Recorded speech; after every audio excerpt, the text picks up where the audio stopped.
The business of war is hard and cruel irrespective of which side you're on.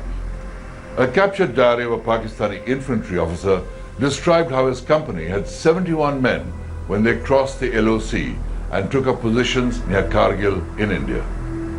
25 of those 71 were evacuated because of altitude sickness before the war even began. No replacements ever came. The soldiers were left to their fate as the Indian Air Force bombed their supply lines.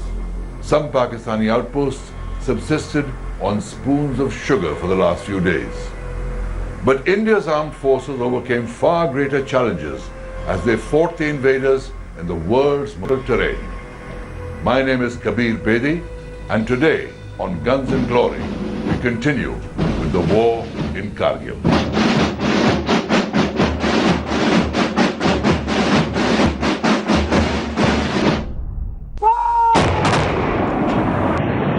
As the Indian Army and Air Force began operations in Kargil, the chief of the Pakistani Army, General Pervez Musharraf, went on an official visit to China.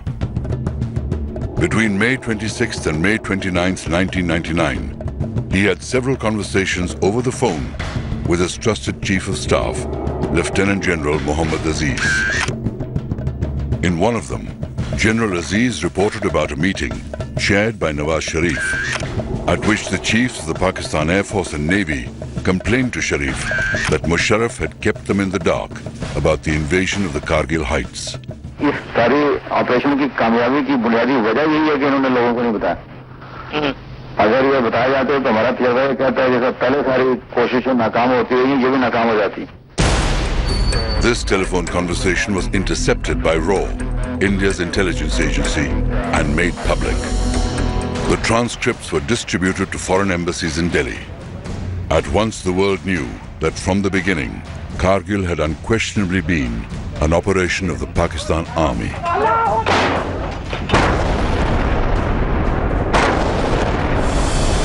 ठीक पीछे पाकिस्तानी घुसपैठी है। वहां से घुसपैठियों को हटाकर सेना के लिए एक बहुत बड़ी चुनौती है। पाकिस्तानी सैनिक। The Kargil War was extensively covered on the ground by both the Indian as well as foreign electronic media. The government of Atal Bihari Vajpayee effectively used the media to convey to the world the level of duplicity that Pakistan was practicing. Access was given to the Indian media by the Vajpayee government, but the focus of the Vajpayee government really was, on the body bags, because they wanted to whip up this passion and frenzy. On the battleground, proof was there to see that those on top of the Kargil heights were no Mujahideen infiltrators, as claimed, but regular Pakistan Army units, following commands issued by their Rawalpindi headquarters. Each deadly thrust up the treacherous terrain of Kargil by the Indian Army was broadcast for the nation to see.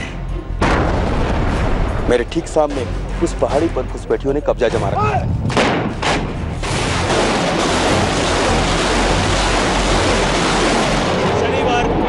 शनिवार पौने 8 बजे है और भारतीय सेना ने For the first time, Indians saw their heroes in action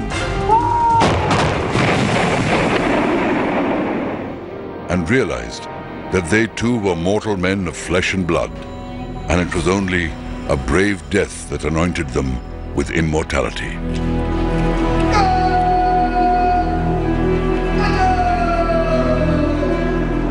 The people who won the Kargil war for us were really the junior officers and the mid-level officers.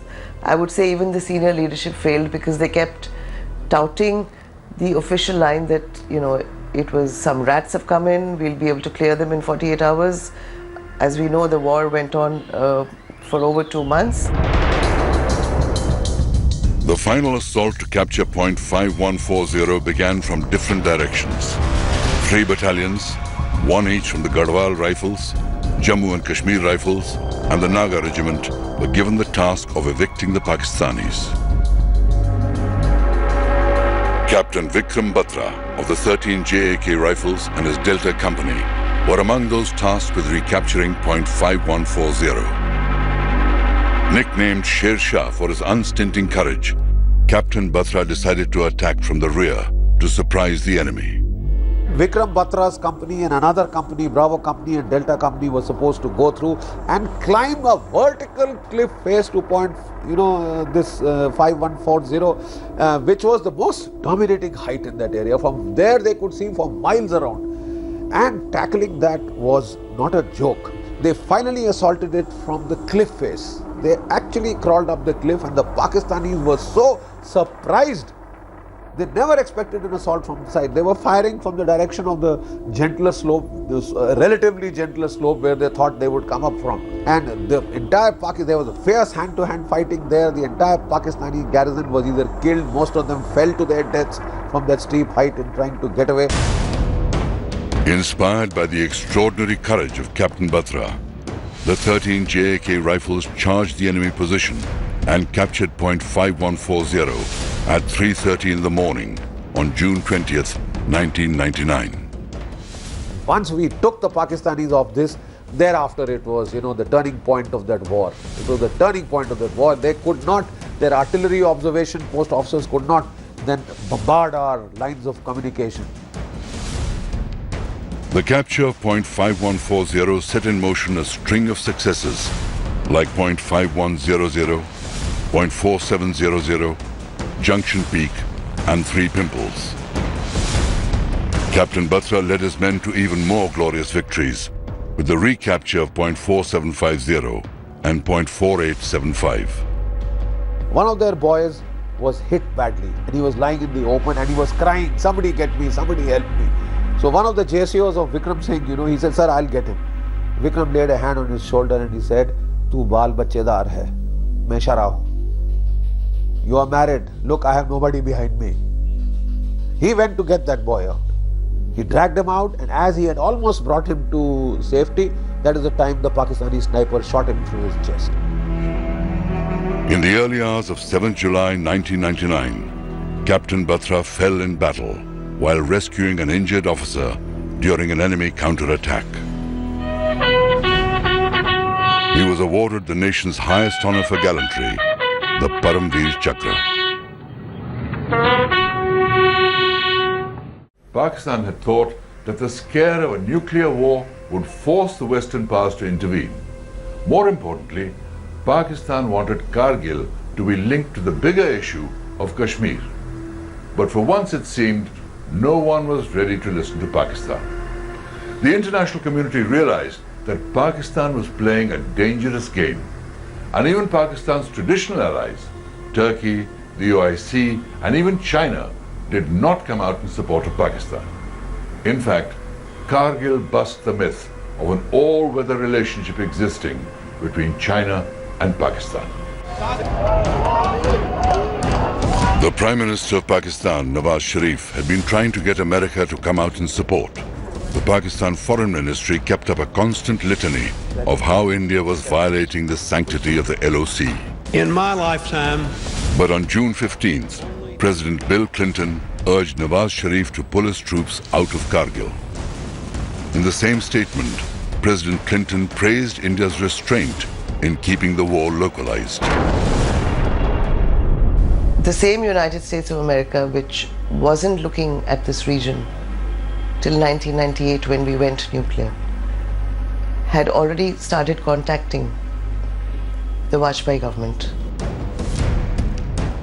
On June 17th, the Prime Minister's security advisor, Brajesh Mishra, went to Geneva to meet the G8 leaders and brief them about Kargil.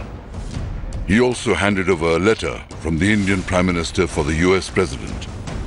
The letter warned that India's patience was running thin and, if required, India would be forced to cross the LOC and take the war to Pakistan. The decision not to cross the line of control, it had lots of pros and cons, and there are lots of people who felt we should have retaliated across the LC. But when we did not retaliate across the LC and we focused the fighting there, the world lost the casus belli to intervene in this conflict. They could not intervene, and we took 2.5 months, but we methodically sorted them out. India's Vajpayee took the stand that we will not violate the line of control and we will not cross the line of control, and a lot of that was done in conjunction with the US. Right from the beginning of the conflict, India had been very clear that it would respond with force. But many measures were taken to deter Pakistan from escalating the conflict into a full-scale war. On May the 20th, even before Indian action on the ground began, the Indian Navy was put on full alert. Naval and Coast Guard aircraft began a continuous surveillance along the western coast. A lot of ships of the Eastern Fleet were brought to the Western Fleet. They sailed out, almost readied themselves to more or less carry out a blockade of, ready to carry out a blockade of Pakistan. You know, choke their harbors at Karachi and elsewhere. And the Pakistanis were shaken. You see, they had never expected this response. They felt it would be confined to the Kargil heights, local infantry action. Then they found air power brought in, then they found the Navy deployed. You see, that is what shook them up. Amphibious forces of the Indian Navy from the Andaman Islands in the east were moved to the western seaboard. As the exercise shifted westwards, Pakistan moved all its major warships out of Karachi. It also had to escort oil tankers from the Gulf, anticipating attacks or a blockade by Indian ships, which limited their supplies.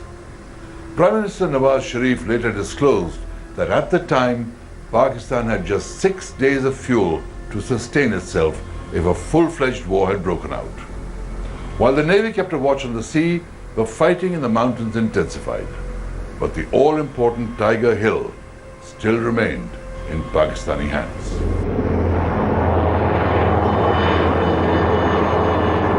Tiger Hill stands 16,700 feet high, overlooking Dras. It is a massive feature, almost 1 kilometer wide at its base, and was formidably defended by the Pakistanis. The Pakistani Northern Light Infantry had taken positions on top of Tiger Hill, as well as on the high ridge that ran to its west. Several peaks south of Tiger Hill had also been occupied by the Pakistani soldiers, and these provided observation points of the surrounding valleys and ridgelines. Point 4460, a kilometer south of Tiger Hill, was within supporting range of the NLI's artillery mounted on Tiger Hill. The Tingle Nala divided the complex, and Hill 4875 and Point 4540 stood opposite Tiger Hill. The Pakistanis defending Tiger Hill and the Western Ridge had moved in heavy ammunition to create an engagement area with interlocking fire from multiple sides. An anti-personnel minefield also blocked the approach from Point 4540. A 12.7mm gun atop Trig Hill, a peak 2 kilometers northwest of Tiger Hill, provided the Pakistanis additional heavy weapon support. Their artillery battery on Point 4388 fired into the engagement area as well. The Indian Army faced a nearly impossible task in recapturing Tiger Hill.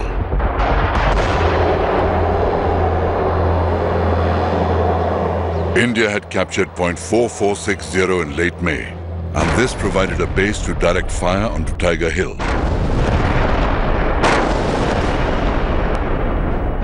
In order to conserve manpower, Pakistan's Northern Light Infantry abandoned Point 4540. Both these positions were to prove critical for India in mounting attacks on the Tiger Hill complex. Given the urgency, unacclimatized and poorly equipped soldiers of the 1 Naga and the 8th Sikh were sent to assault Tiger Hill.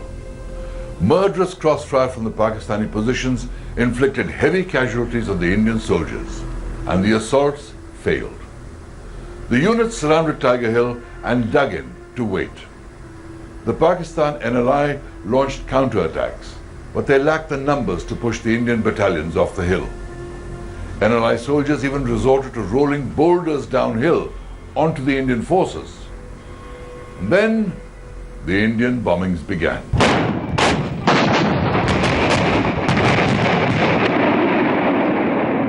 As India's massive bombardment began, it stretched the Pakistani positions to the limit. India continued pounding the forward slopes of Tiger Hill and the ridge. with as many as 1,200 rounds exploding every 5 minutes.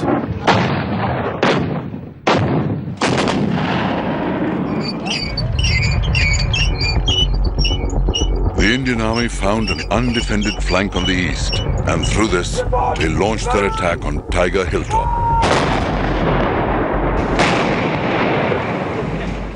At the same time, a small raiding party penetrated Pakistan's line of defense on the western ridge. 25 soldiers of the 18 Grenadiers were ordered to advance and capture Tiger Hill. After scaling the rocks for 3 nights, they were just 50 meters below Tiger Hill when a stone slipped, giving away their position. Seeing this, the enemy opened up heavy machine gun, grenade and rocket fire, and in hand-to-hand fight, the team leader Havaldar Madan Lal and 5 soldiers got killed. But 7 soldiers who were near the Pakistani bunkers could neither advance nor retreat. One of them was Grenadier Yogendra Singh Yadav. Sensing the gravity of the situation, Yogendra Yadav wanted to silence the automatic fire of enemy machine gun which was coming from a bunker by throwing a grenade inside it. He mustered up his courage, crawled up to the bunker and lobbed grenades inside the machine gun bunker and killing 4 Pakistanis in it. Yogendra Singh sustained 15 bullet injuries and was the sole survivor of the 7 soldiers of the 18th Grenadiers who stayed on to fight the Pakistanis. यहाँ पैर में हाथ में गोली मारी, last में उसने यहाँ पे गोली मारी। तो 3 दिन तो हो गए थे पहाड़ी में चलते चलते, पूरी पैंट फट चुकी थी पीछे से। तो पर्स रखा हुआ था यहाँ पर, पर्स में कुदरती तौर पर जो है गिलट के 5-5 रुपए के कई सिक्के थे। जब उसने गोली मारी तो वो सिक्के पे लगी तो रिकोचिट होगी गोली, तो मुझे एहसास लगा कि मैं मर गया। जब उसका दूसरा जवान बंदा साथी जो हमारे साथ पास आया वेपन उठाने के लिए, उसने मेरा AK-47 उठाया और वापस मुड़ा, तो मेरी एकदम आंखें खुली ऐसे जैसे नींद से जगा हूँ। अंदर से एक आया कि अब यार अभी तक नहीं मरा, तब मरेगा भी नहीं। मैंने अपना एक ग्रेनेड निकाला और उसके ऊपर ऐसे थ्रो कर दिया।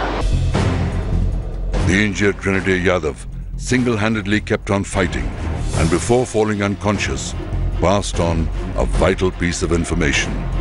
The Pakistanis were about to retreat. For his bravery, Yogendra Singh Yadav was awarded the Paramveer Chakra.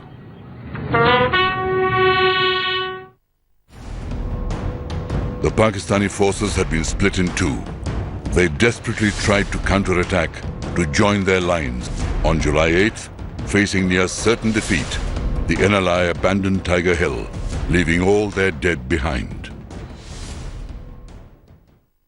While most of the Kargil war was fought around Kargil, there was one battle which was fought on the Siachen Glacier. Pakistan's NLI had occupied the Balal Post, 19,000 feet high, the highest point that divides Indian and Pakistani positions in Siachen, a height where soldiers have to fight for every breath. In an amazing feat of mountaineering, 48 heroic men of the Indian Army climbed 1,800 feet of near vertical rock face to surprise the Pakistanis and recapture Balal Post on June the 27th, 1999. Such is the grit of the Indian soldier. But for the Kargil war to end, Nawaz Sharif had to rush to Washington. On June 27th, Pakistan's army chief announced at a press conference that Prime Minister Nawaz Sharif would shortly be leaving for Washington to meet President Bill Clinton to find a solution to the Kargil crisis. At that time, Nawaz Sharif was in Beijing, meeting the leaders of China. On June 28th, he abruptly ended his China visit and returned to Pakistan. In Washington, President Clinton changed the dates of his planned vacation to meet Nawaz Sharif. The US had even pushed for Prime Minister Atal Bihari Vajpayee to travel to Washington, but Vajpayee refused. Bill Clinton met Nawaz Sharif on July the 4th. Behind the scenes, Pakistani and US officials sat across the table to hammer out the exact wording for the declaration that would follow. Bill Clinton's national security advisor, Samuel Berger, constantly discussed the wording with Vajpayee's security advisor, Rajesh Mishra, in Washington. In Delhi, Prime Minister Vajpayee waited for President Clinton to call and tell him that Pakistan would withdraw its remaining troops with immediate effect.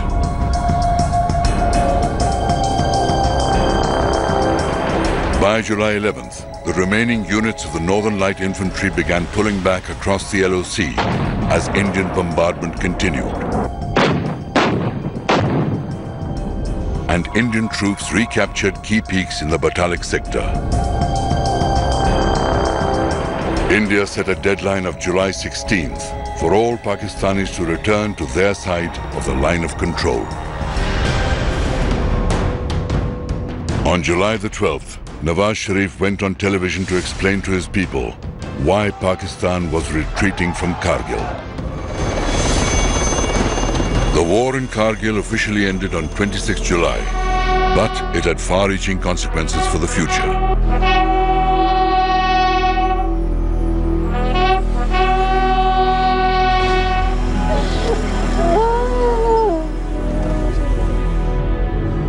Kargil was the beginning of a tussle between Pervez Musharraf and Nawaz Sharif that resulted in Sharif being ousted in a military coup and Musharraf taking over as dictator.